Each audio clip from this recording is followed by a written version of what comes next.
जय हिंद दोस्तों आज भारत में तेज डिजिटलाइजेशन का दौर है। डाटा और आर्टिफिशियल इंटेलिजेंस के जिस दौर में हम प्रवेश करने जा रहे हैं उसमें सेमीकंडक्टर का बहुत बड़ा योगदान होने वाला है।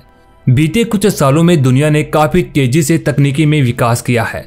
हमारे इस तकनीकी विकास के पीछे सेमीकंडक्टर ने एक बहुत बड़ी भूमिका निभाई है। ऐसे में अगर भारत को सुपर पावरफुल देश बनना है तो सबसे पहले सेमीकंडक्टर के क्षेत्र में महारत हासिल करनी होगी।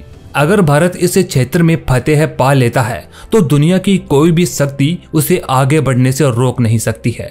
हालांकि अभी तक हम केवल सेमीकंडक्टर को लेकर आयात पर ही निर्भर हैं, लेकिन दोस्तों ये हमारे देश का दुर्भाग्य ही समझिए कि यहाँ पर दुनिया की सभी लगभग बड़ी बड़ी कंपनियां, उनके यहाँ पर डिजाइन सेंटर हैं, उनके यहाँ पर R&D सेंटर हैं।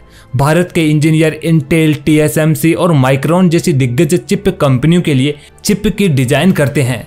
दोस्तों भारत में सेमीकंडक्टर प्रोडक्ट की पैकेजिंग भी होती है और टेस्टिंग भी होती है, लेकिन चिप बनाए जाते हैं अमेरिका, ताइवान, चीन और यूरोपीय देशों में।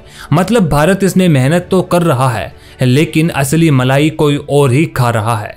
भारत के पास टैलेंट है और संसाधन की भी कोई कमी नहीं है। दोस्तों अगर भारत में दुनिया की सबसे बड़ी रिफाइनरी लग सकती है, अगर सबसे बड़ा सोलर प्लांट बन सकता है, तो फिर सेमीकंडक्टर प्लांट क्यों नहीं लगा सकता। दोस्तों जिस सेमीकंडक्टर चिप की मैं बात कर रहा हूं उसके बारे में आपके लिए ये जानना जरूरी हो जाता है कि आखिर ये हमारे काम कैसे आती है, कैसे इस मामूली सी चिप में दुनिया को बदलने की ताकत है और कैसे ये दुनिया के किसी देश को सुपर पावर बना सकती है। सेमीकंडक्टर का नाम सुनते ही हमें ऐसा लगता है कि यह कोई मामूली चीज होगी। देखने में भी ऐसा ही लगता है क्योंकि इसका आकार बेहद ही छोटा सा होता है, पर यह छोटी सी चीज बहुत ही काम की होती है। मौजूदा समय में बन रही लगभग सभी गाड़ियां चिप या सेमीकंडक्टर की मदद से ही सड़कों पर चल रही हैं। एक गाड़ी में आपको जितने फंक्शन मिलते हैं या उसके जितने ज्यादा पार्ट्स आपको नजर आते हैं वे सभी इन चिप की बदौलत ही कंट्रोल किए जाते हैं। आज के जमाने में शायद कोई इलेक्ट्रॉनिक डिवाइस ऐसा होगा जिसमें सेमीकंडक्टर का इस्तेमाल न होता हो।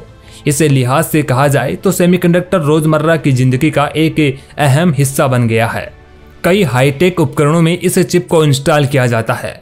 सेमीकंडक्टर चिप के जरिए ही डेटा की प्रोसेसिंग होती है, इस कारण इसको इलेक्ट्रॉनिक डिवाइस का दिमाग भी कहा जाता है। दोस्तों हाल ही में जब कोरोना महामारी आई तो इसकी मांग में कमी आई तो कंपनियों ने सेमीकंडक्टर का उत्पादन कम कर दिया, लेकिन पहली लहर के बाद कई दूसरे प्रोडक्ट की मांग अचानक से बढ़ने लगी। इस मांग के अनुसार सेमीकंडक्टर की सप्लाई नहीं हो सकी और इसके चलते इनकी भारी कमी हो गई। इसके चलते स्मार्टफोन, कंप्यूटर, लैपटॉप और गाड़ियां सभी के उत्पादन पर असर पड़ रहा है। इसके चलते दुनिया भर के लगभग 169 उद्योगों में हड़कंप मच गया है। दिग्गज कंपनियों के अरबों डॉलर का नुकसान हो रहा है और जानकारों का तो ये कहना है कि यह समस्या बहुत ही गंभीर है और सेमीकंडक्टर की सप्लाई अब से 1-1.5 साल बाद ही सामान्य हो सकेगी। लेकिन दोस्तों जैसा कि हमारे देश के PM मोदी कहते हैं कि आपदा में ही अवसर छिपा हुआ होता है, तो अब भारत इस अवसर का फायदा उठाने की कोशिश कर रहा है। दोस्तों इस छोटी सी चिप में भविष्य की दुनिया बदलने की ताकत है, लेकिन देखिए पिछले कई सालों से हमारे देश में इसे बनाने के बारे में सोचा तक नहीं गया। लेकिन दोस्तों कोरोना के बाद बदली दुनिया में भारत ने खुद को सेमीकंडक्टर हब बनाने का सपना देखना शुरू कर दिया है और अब इसे अमल में लाने की शुरुआत भी हो चुकी है। प्रधानमंत्री नरेंद्र मोदी ने सेमीकंडक्टर के ग्लोबल सप्लाई चेन में भारत के एक मुख्य भागीदार के रूप में स्थापित करने का लक्ष्य रखा है।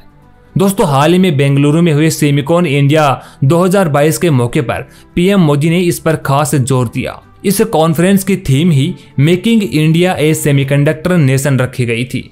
दोस्तों PM मोदी अब ये नहीं चाहते कि हम केवल इन चिप की डिजाइन करते ही रह जाएं और असली बाजी चीन, अमेरिका और ताइवान मार ले, बल्कि अब हमें देश में पूरा सेमीकंडक्टर इकोसिस्टम खड़ा करना होगा। बेंगलुरु में हुए इस सेमीकंडक्टर कॉन्फ्रेंस सेमिकॉन में Intel, micron, global foundries, TSMC और कैंडेस जैसी दिग्गज चिप कंपनियां मौजूद थी।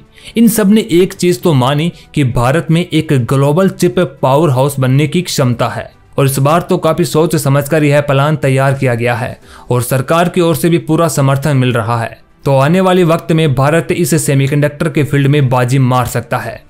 सरकार ने भारत में सेमीकंडक्टर उद्योग को विकसित करने के लिए 20 साल का रोड मैप तैयार किया है। सरकार इस क्षेत्र में निवेश के लिए तैयार है। दुनिया की बड़ी कंपनियों को आकर्षित करने के लिए मोदी सरकार ने बीते साल 10 अरब डॉलर के इंसेंटिव्स प्लान का ऐलान किया था।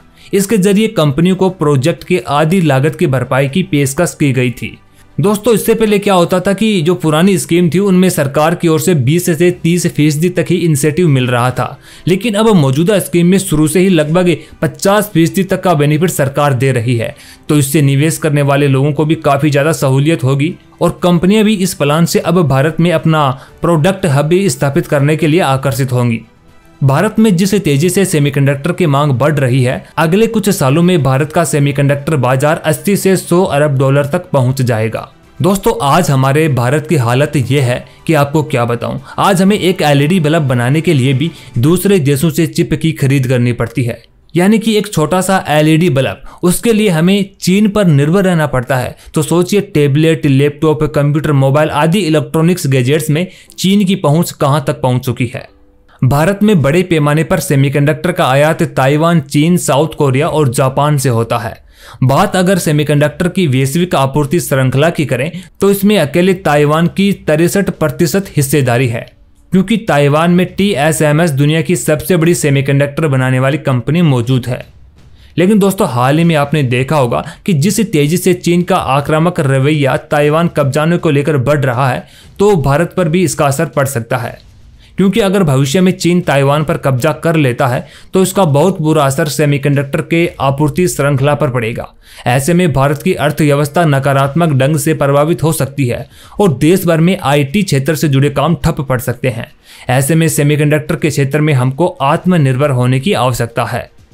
भारत मार्च 2021 तक अपनी डिमांड का 100% सेमीकंडक्टर चिप दूसरे देशों से आयात किया करता था। हालांकि कई बड़ी कंपनियों ने भारत में अब सेमीकंडक्टर को बनाने के लिए असेंबली प्लांट लगाए हैं।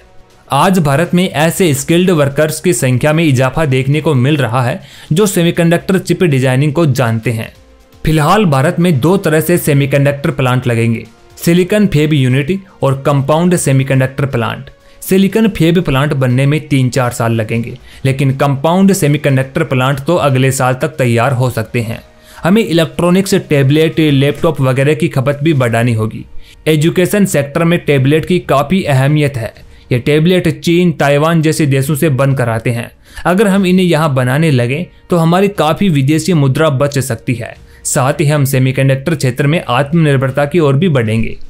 भारत सरकार सेमीकंडक्टर प्लांट्स लगाने के लिए Intel Corp, Global Foundries Inc और ताइवान सेमीकंडक्टर मैन्युफैक्चरिंग कंपनी के साथ बातचीत कर रही है।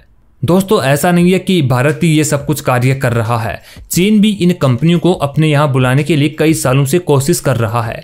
दुनिया की बड़ी सेमीकंडक्टर कंपनियों को अपने यहाँ बुला भी रहा है, पर वे वहां जाने को तैयार नहीं है, क्योंकि ये सेमीकंडक्टर कंपनियां चीन में अपनी रिसर्च और मैन्युफैक्चरिंग प्रोजेक्ट लगाने से डरती है, क्योंकि उन्हें इस बात का डर है कि चीन अपनी फितरत के चलते उनकी टेक्नोलॉजी चोरी करके ले जाएगा। इससे पहले भी चीन अपने यहाँ उत्पादन करने वाली अंतर्राष्ट्रीय कंपनियों के प्रोडक्ट की तकनीक चोरी करके अपने खुद के नकल किए हुए प्रोडक्ट बाजार में लेकर के आ चुका है। यानी एक नंबर का चीन चोर है। लेकिन भारत ने जब से सेमीकंडक्टर के उत्पादन में इंटरेस्ट लिया है, तब से इन बड़ी कंपनियों का उसे ठीक ठाक रुझान मिल रहा है, क्योंकि यहाँ उन्हें अपनी तकनीकी चोरी होने का खतरा बिल्कुल भी नहीं लगता है। फिलहाल में सरकार को इलेक्ट्रॉनिक चिप बनाने के लिए 5 कंपनियों से प्रस्ताव मिले हैं, जिन पर 1.53 लाख करोड़ रुपए का निवेश संभव है। इसमें Vedanta, Foxconn, IGSS ventures, ISMC शामिल है। हाल ही में वेदांता के चेयरमैन अनिल अग्रवाल ने कहा था कि आने वाले 2 साल में भारत में सेमीकंडक्टर का उत्पादन शुरू कर सकते हैं।